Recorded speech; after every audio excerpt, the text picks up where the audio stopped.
In 1930, Bessie Stringfield became the first black woman to ride her motorcycle across the United States solo.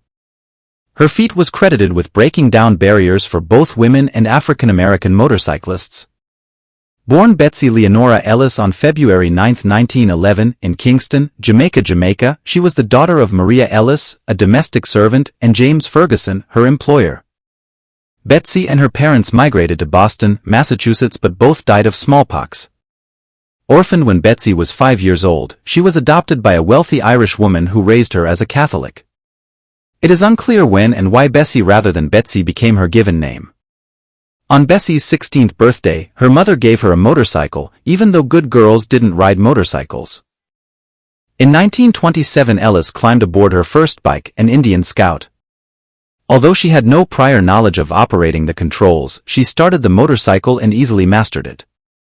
Between the 1930s and the early 1940s, Ellis made 8 long-distance solo rides across the United States.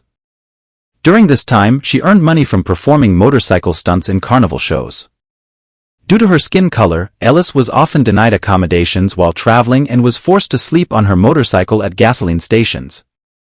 During World War II, Bessie Ellis worked for the U.S. Army as a civilian motorcycle dispatch rider, carrying documents between domestic bases on her Harley-Davidson bike.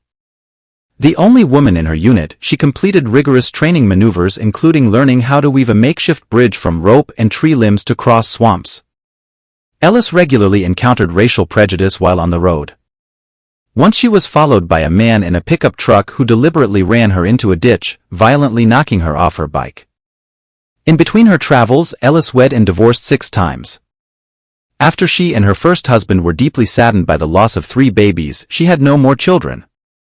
Upon divorcing her third husband, Arthur Stringfield, she said, "He asked me to keep his name because I'd made it famous." By the early 1950s, she ended her motorcycle odysseys across the United States and became a nurse.